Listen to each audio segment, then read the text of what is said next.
Kembali di News Sore, pemirsa, korban kebakaran membersihkan puing-puing untuk mencari barang berharga. Laporan sementara kebakaran disebabkan oleh kompor meledak karena ditinggal bergosip.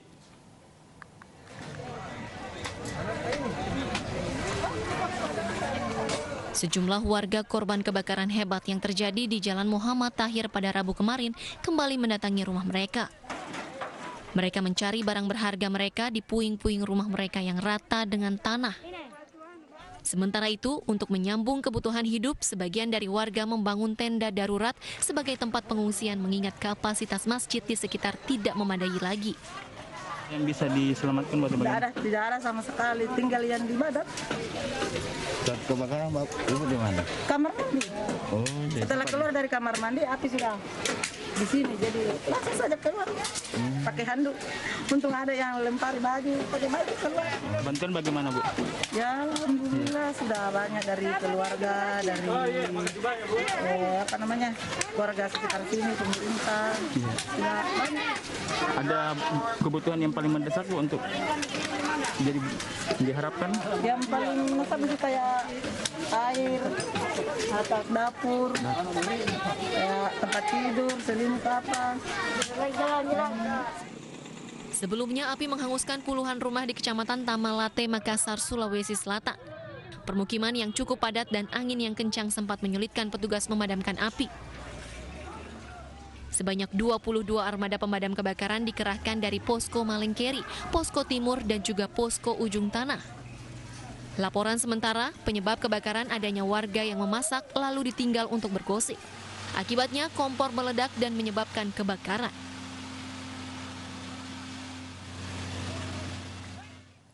Vaksinasi ribuan siswa sekolah di Surabaya diwarnai keributan. Orang tua siswa protes kepada panitia karena antrean yang berantakan dan malah menimbulkan kerumunan.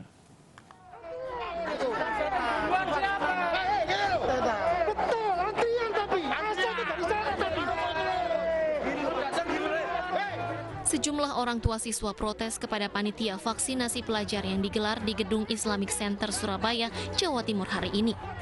Mereka marah lantaran pemanggilan antrean tidak sesuai dan berantakan, bahkan menimbulkan kerumunan. Menurut sejumlah orang tua siswa, ada yang sudah menunggu sejak pagi namun tidak dipanggil-panggil. Sementara ada yang datang belakangan namun didahulukan. Di dalam nggak bisa diatur. Ada ke jam 7 Pak. Tolong dilihat Bu, antrean yang pertama. Yang pertama itu di tengah, posisi di tengah itu pertama. Iki mukari. Masa jam 7 sampai saiki gak mari-mari ya apa karepe. Sekarang belum? Belum keluar. Belum keluar. Kendalanya apa, Bu? Apa? Kendalanya? Ya ini petugasnya nggak ngatur di dalam itu. Nggak jelas, petugasnya nggak jelas. Jadi ngatur sampai sekarang. Iya tadi yang pertama masuk itu kosong, petugasnya nggak ada. Saya sudah situ, ibu-ibunya sendiri Pak yang noto Pak, ya bagus. Kepala Dinas Pendidikan Kota Surabaya, Supomo, saat dikonfirmasi mengirimkan permintaan maaf kepada warga karena layanan kurang memuaskan. Meski demikian, proses vaksinasi tetap berjalan dengan target terbentuk herd immunity sebelum proses belajar tatap muka dimulai.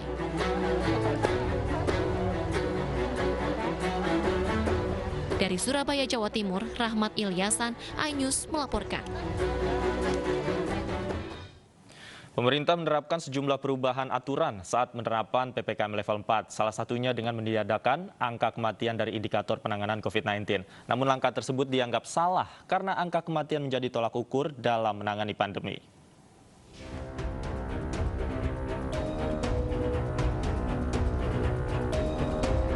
Penerapan PPKM level 3 dan 4 di Jawa Bali resmi diperpanjang hingga 16 Agustus 2021.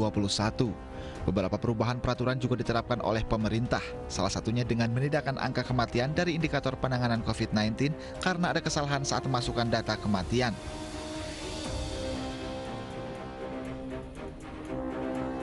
Menurut Koordinator PPKM Jawa Bali Luhut Binsar Panjaitan, dalam beberapa hari terakhir, angka kematian akibat COVID-19 tercatat hingga di atas 1.000 orang per hari. Padahal angka kasus konfirmasi di Jawa dan Bali menurun signifikan di beberapa mayoritas provinsi termasuk DKI Jakarta. Evaluasi tersebut kami lakukan dengan mengeluarkan indikator kematian dalam penilaian karena kami temukan adanya input data yang merupakan akumulasi angka kematian selama beberapa minggu ke belakang sehingga menimbulkan distorsi dalam penilaian. Menyangkut ini pun kami sekarang terus bekerja keras untuk mengharmonisasi data. Dengan itu juga memperbaiki silacak. Dihapusnya angka kematian dalam indikator penanganan COVID-19 dianggap salah dan berbahaya. Dalam tweetnya, epidemiolog Griffith University Diki Budiman menyebut bahwa data kematian adalah ukuran vital kesehatan suatu populasi dan memberikan informasi pola terkait yang menyebabkan kematian tersebut untuk memandu perencanaan dan pembuatan kebijakan. Selain itu, Diki juga menyebutkan bahwa angka kematian bisa menjadi talak ukur untuk menilai keberhasilan dalam penanganan pandemi COVID-19.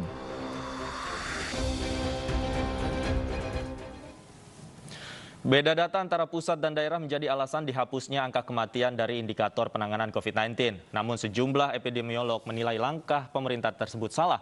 Dan untuk membahasnya sudah bersama kami Dirjen Informasi dan Komunikasi Publik Menkominfo Usman Kansong dan epidemiolog dari Universitas Indonesia Pandu Riono. Selamat sore Pak Usman dan Pak Pandu.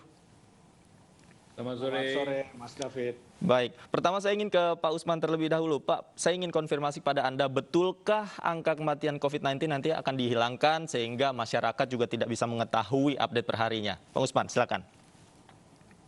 Tidak betul sebetulnya ya kalau dikatakan dihilangkan atau dihapus sebagai indikator penanganan COVID. Yang betul adalah data kita perbaiki, kita harmonisasi, untuk kemudian kita jadikan dasar atau pijakan atau indikator dalam penanganan COVID. Jadi ini sementara saja, nanti akan kita pakai lagi sebagai indikator kalau sudah tercapai harmonisasi data, kalau datanya sudah benar, sudah akurat. Karena memang banyak data yang dikumpulkan itu setelah ditumpuk beberapa hari atau bahkan berminggu-minggu. Sehingga muncul data satu hari kematian itu pernah mencapai di atas 2.000 yang sebetulnya itu adalah akumulasi data. Itu yang benar Mas David. Baik, Pak Usman, ini kan kita ketahui bersama ada perbedaan data antara daerah, kemudian dengan pemerintah pusat, dan tadi di antara masalahnya yang Anda sebutkan tadi menumpuknya data. Data ini kan tidak hanya sekitar statistik, namun harus real situasinya dengan di lapangan. Selama ini yang didapatkan oleh pemerintah datanya seperti apa? Ya, kalau kita lihat ya datanya tentu saja semakin ada perbaikan. Ya, semakin ada perbaikan. Nah, belakangan ini memang ditemukan ada persoalan dengan data kematian. Kalau data-data di bidang lainnya, di indikator lainnya seperti BOR, jumlah yang sembuh, kemudian positivity rate, itu datanya real time, ya relatif memang tidak terjadi katakanlah penumpukan seperti data yang indikator dalam hal kematian begitu. Nah, jadi itu karena kita terus perbaiki. Di awal juga seperti itu sebetulnya data-data tentang berapa banyak yang positif, kemudian berapa banyak yang sembuh. Tetapi kita sudah terus memperbaiki dari awal kita menyatakan ini adalah pandemi. Jadi ya terus kita perbaiki lah. Dan penghilangan sementara sebetulnya ya, tapi harmonisasi sebetulnya itu kita lakukan dalam rangka memperbaiki. Sebab begini, kebijakan itu kan bisa kita ambil kalau kita punya data ataupun informasi yang pas, yang akurat. Sebab kalau tidak, maka pengambilan kebijakannya akan keliru, akan salah. Nah, disinilah pentingnya kenapa kita memperbaiki, mengharmonisasi dulu data, baru kemudian kita gunakan sebagai indikator. Tidak dalam konteks dihilangkan, karena kawan-kawan masyarakat, kawan-kawan media itu juga setiap hari bisa mengupdate berapa yang meninggal begitu. Setiap sore itu kan ada datanya diupdate oleh Kemenkes. Baik. Saya ingin ke perspektif epidemiologi, Pak Pandu. Sebenarnya seberapa pentingkah angka kematian ini menjadi indikator dari penanganan suatu wabah, termasuk dalam hal ini pandemi COVID-19, Pak Pandu? Ya, jadi untuk menilai wabah itu bukan hanya kematian ya. Jumlah kasus yang terkonfirmasi, jumlah testing yang dilakukan setiap hari, jumlah orang yang masuk rumah sakit, dan jumlah orang yang meninggal. Itu perlu dilaporkan sesuai dengan kenyataan yang ada pada hari itu. Tetapi dari awal sejak tahun lalu itu selalu terjadi keterlambatan. Pada awal dulu testing terlambat bisa 3 sampai 5 hari, bisa bahkan sampai 2 minggu dan 3 minggu, ya kan? Dan sehingga yang sehari-hari adalah bukan kasus harian, tetapi kasus laporan. Jadi yang dilaporkan pada hari itu. Di kematian juga ternyata hal yang sama. Teman di Kemenkes menyatakan bahwa banyak daerah yang menunggu atau merapel data sampai 3 minggu. Jadi kalau dilaporkan hari ini ada sekian kematian, itu adalah kematian hari 3 minggu terakhir. Nah ini yang menurut saya bisa saja menimbulkan salah interpretasi kalau laporan kematian dilaporkan sebagai peristiwa kematian hari itu. Nah, menghadapi seperti itu, sebenarnya ini yang sebenarnya dari dulu sudah dijelaskan supaya segera diperbaiki. Keterlambatan seringkali tidak bisa dihindari, tetapi data bisa diperbaiki kalau kita punya informasi tentang tanggal kapan dia meninggal. Kalau kasus, kapan tanggal dia dilakukan swab, ya kan? Walaupun 5 hari baru keluar hasilnya, tapi kita kembalikan ke tanggal swab. Dan kalau kematian harus dilaporkan laporan sebagai kematian pada hari di mana dimakamkan atau dinyatakan meninggal. Dengan demikian maka analisisnya berbeda. Nah ini menurut saya teman-teman dari daerah juga jangan melaporkan terlambat, karena itu bisa menimbulkan salah interpretasi, dan teman-teman di pemerintah pusat juga jangan mudah melaporkan laporan sebagai peristiwa kematian pada hari itu. Kalau ini dihilangkan atau tidak dipakai sementara, maka jangan ambil keputusan. Tetapi yang terjadi kemarin adalah walaupun sudah tidak dinyatakan akurat, kemudian masih dilakukan pengambilan keputusan. Misalnya ada wilayah yang PPKM-nya diturunkan levelnya. Nah ini yang membuat banyak orang menjadi salah paham. Oh ternyata diturunkan padahal ada informasi yang sangat penting tentang kematian itu tidak dipakai karena dianggap tidak akurat.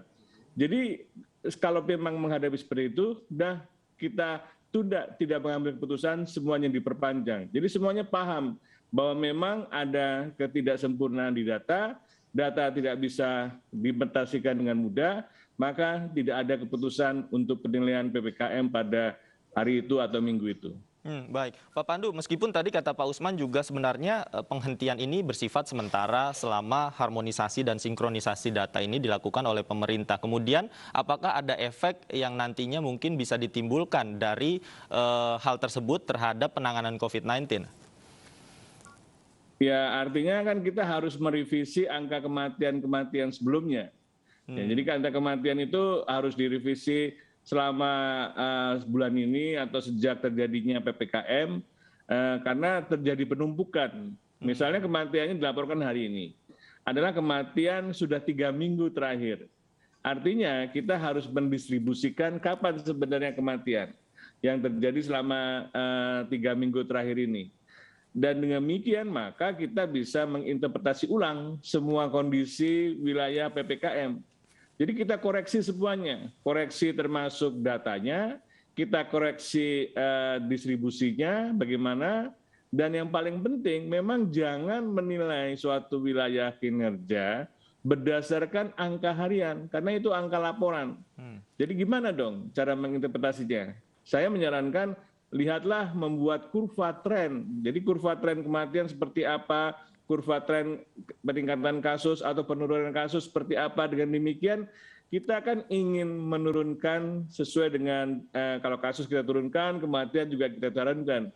Dan ini yang menjadi penting karena kalau tidak akan menimbulkan pengambilan keputusan yang salah, ya seakan-akan pandemi sudah kita kendalikan, ternyata belum dikendalikan. Nah ini yang menimbulkan pengambilan keputusan sudah telanjur dilonggarkan, ternyata sebenarnya belum memungkinkan untuk dilonggarkan. Baik, baik. Saya ingin kembali ke Pak Usman. Pak Usman, sebenarnya dari evaluasi yang dilakukan, apa yang menjadi kendala sehingga data-data dari lapangan itu sulit didapatkan sehingga menumpuk?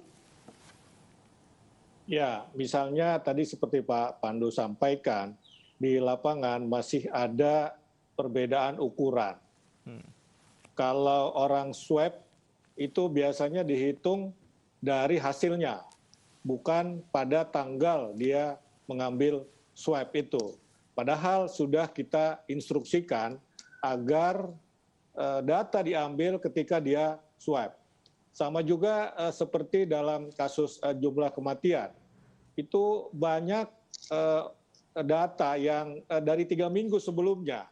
Ya, 3 minggu sebelumnya kemudian dihitung sebagai data kematian hari ini. Itu kalau tidak salah terjadi pada tanggal 10 Agustus ya. 10 Agustus setelah diperiksa, oh ini ada yang dicek di Cilacap, ternyata ini sudah pernah dilaporkan 3 minggu sebelumnya begitu. Nah, jadi memang ini kita mendorong teman-teman di daerah untuk betul-betul dalam memasukkan data begitu, karena memang ya tidak mudah, tetapi bukan kita harus menyembunyikan data.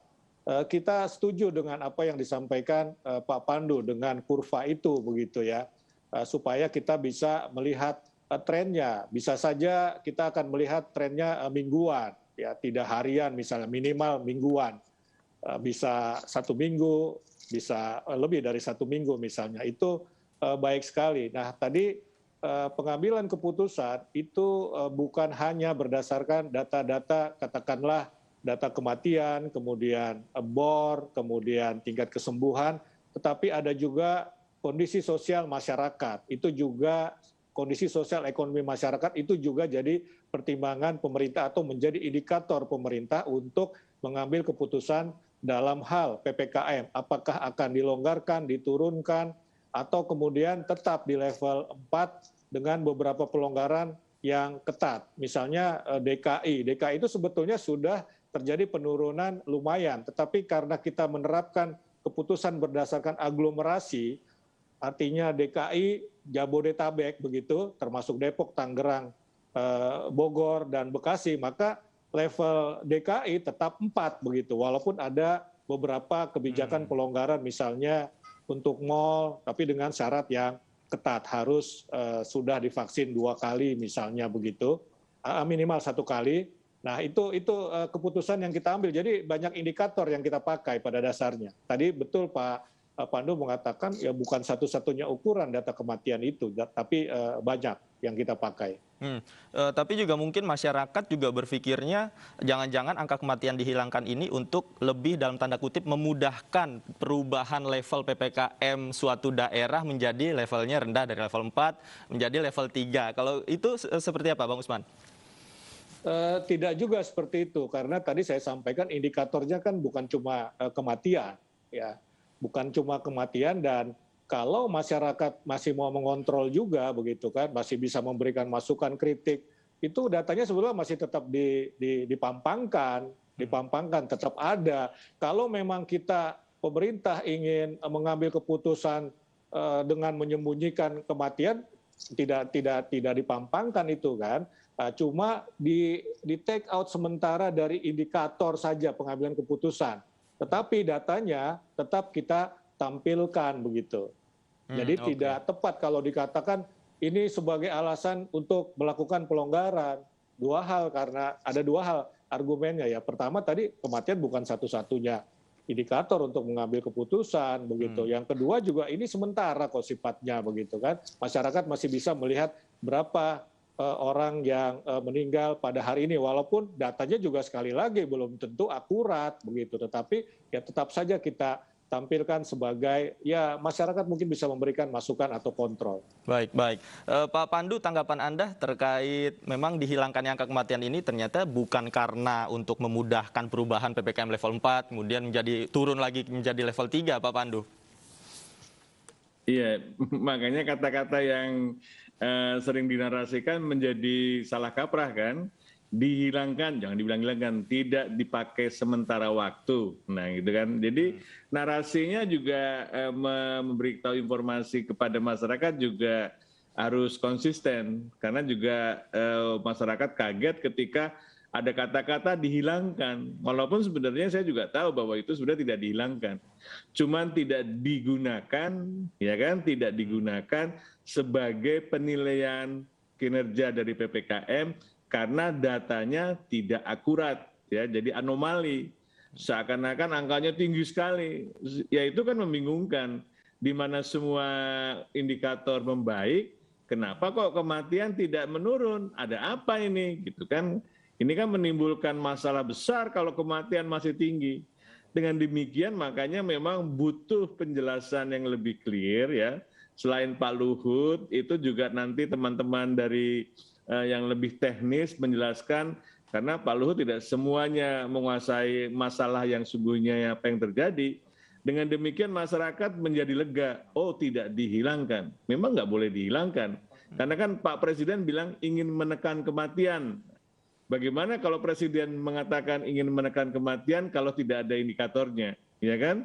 Nah ini yang menurut saya semua harus di-clearkan supaya kesalahpahaman ini tidak berlarut sehingga menimbulkan masalah yang tidak tepat gitu, karena kita saling menyalahkan akhirnya. Pak Pandu, jika memang tadi angka kematian tidak menjadi katakan salah satu indikator yang dipakai untuk sementara waktu, nah kemudian apa indikator lain yang mungkin bisa dilakukan oleh pemerintah untuk menghitung efektivitas dari PPKM ini dan menentukan suatu daerah layakkah PPKM level 4 atau level 3 atau seperti apa? Yang paling mudah adalah kalau memang cukup akurat adalah angka yang dirawat di rumah sakit. Nah ini angka yang dirawat di rumah sakit adalah angka di mana kasus COVID berat. Karena kematian terbesar terjadi pada mereka yang dirawat dengan COVID berat, ya kan? Jadi paling tidak itu, kalau masih angka yang dirawat dengan COVID berat itu masih cukup tinggi, ICU juga masih tinggi, nah itu tidak mungkin kematiannya menurun, karena sebagian orang yang meninggal di sana. Dan mungkin juga karena kalau rumah sakitnya juga penuh, nah ini juga indikator bahwa banyak orang yang sebenarnya harus dirawat di rumah sakit, tetapi tidak bisa dirawat karena daya tampung rumah sakitnya sudah tidak bisa menampung. Nah ini juga akan banyak kematian yang tidak terdata karena tinggalnya tidak di rumah sakit tapi di rumah. Jadi akan ada lag time dari pengambilan data dari rumah sakit. Data rumah sakit mungkin lebih baik. Tetapi data yang di luar rumah sakit itu butuh waktu mungkin seminggu baru tercatat atau teridentifikasi oleh sistem pemerintahan daerah. Nah ini yang kita harus mengantisipasi supaya teman-teman jangan hanya melaporkan kematian yang di rumah sakit, tapi juga melaporkan kematian yang di luar rumah sakit. Tapi untuk substitusi sementara adalah kita bisa menggunakan data hunian yang dirawat di rumah sakit, termasuk yang dirawat di ICU. Baik. Artinya memang indikator angka kematian yang dihilangkan sementara tidak membuat evaluasi yang dilakukan oleh pemerintah ini terhenti. Mungkin tadi masukan dari Pak Pandu. Jangan dihilangkan, Mas. Tidak dipakai. Tidak dipakai untuk sementara waktu. Ya baik. Dan mungkin tadi masukan dari Pak Pandu terkait penghitungannya adalah angka pasien dirawat di rumah sakit ini bisa menjadi masukan bagi pemerintah ya Pak Usman. Baik, terima kasih Pak Pandu Riono, Pak Usman Kansong juga terima kasih banyak sudah bergabung bersama kami di iNews Sore. Selamat sore Bapak-Bapak.